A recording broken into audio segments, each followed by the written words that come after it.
महोदय, अंत में मैं इतना अवश्य कहना चाहूँगा कि गरीबी तो युग युगांतर से हमारे साथ लगी हुई है।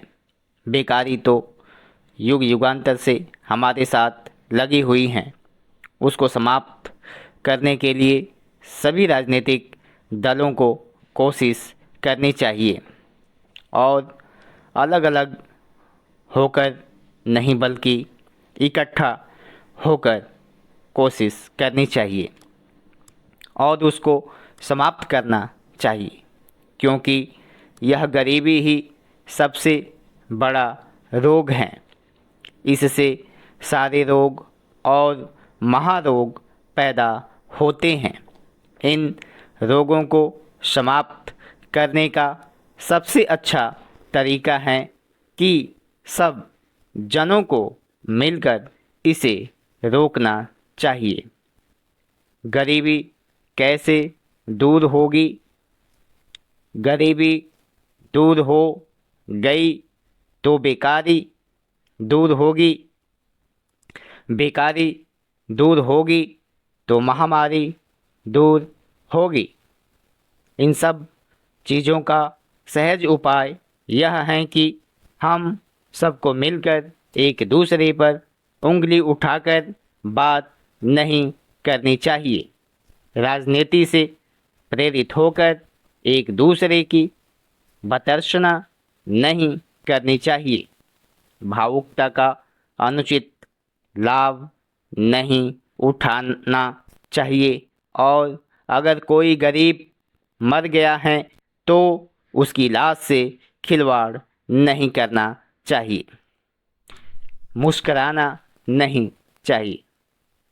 आदरणीय उपसभा अध्यक्ष महोदय, निश्चित रूप से मैं माननीय सदस्य की प्रस्ताव का समर्थन करूंगा, लेकिन कुछ ऐसे तथ्य माननीय सदस्य ने उठाए हैं, मैं उनसे भी सहमत हूं कि यहाँ पर हर समस्या को राजनीतिक दृष्टि से प्रस्तुत किया जाता है। अपवाद स्वरूप मेरी पार्टी ने कभी किसी समस्या को राजनीतिक दृष्टि से प्रस्तुत किया होगा, लेकिन मेरी पार्टी को छोड़कर आमतौर से यहाँ पर सभी राजनीतिक दलों के लोग यथार्थ से नहीं, राजनीतिक दृष्टि से ज़्यादा प्रेरित होकर समस्याओं को प्रस्तुत करते हैं।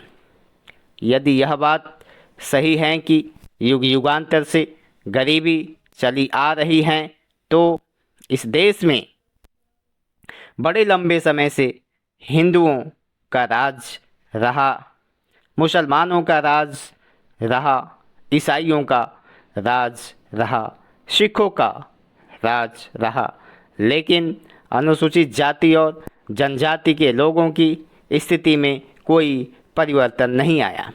मैं सबकी बात कह रहा हूँ, इसलिए कह रहा हूँ कि यह सबके ऊपर लागू होती हैं। जितनी भी चीज़ें हैं, देश की ज़मीन है, धरती हैं, कल कारखाने हैं, लाइसेंस हैं, परमिट हैं, एजेंसियां हैं, दुकानें हैं, मकान हैं, फ्लैट हैं, प्लाट हैं, शासन प्रशासन, शिक्षा दीक्षा, इन सब से वंचित रहे ये अनुसूचित जाति और जनजाति के लोग और आज भी सारे देश में जुल्म अत्याचार के शिकार हैं। महोदया, मैं आपसे पूछना चाहता हूं कि अगर किसी के हृदय में जरा सी भी दया इन वर्गों के लोगों के लिए हैं, तो 22.5% जनसंख्या सरकारी आंकड़े हैं। 1991 की जनगणना के आधार पर 25% जनसंख्या अनुसूचित जातियों और जनजातियों के लोगों की हैं। तो पंचवर्षीय योजनाओं में कितनी धनराशि इनके लिए अंकित की जाती हैं? क्या कभी इन जातियों के विकास के लिए, इनके कल्याण के लिए इनको जनसंख्या के अनुपात में धनराशि आवंटित की गई? कभी नहीं की गई, किसी पंचवर्षीय योजना में नहीं की गई। जब नहीं की गई तो इनका आर्थिक विकास कैसे हो सकता है, इनकी गरीबी कैसे दूर हो सकती है, इनकी भूखमरी का समाधान कैसे हो सकता है। क्या कभी जो योजनाएं इनके लिए बनाई वे कार्यान्वित की गई?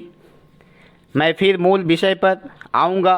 मैं थोड़ा सा इसकी भूमिका में इसलिए जाना चाह रहा हूँ कि जो योजनाएं इन लोगों के लिए बनाई गई वे कभी कार्यान्वित नहीं की गई।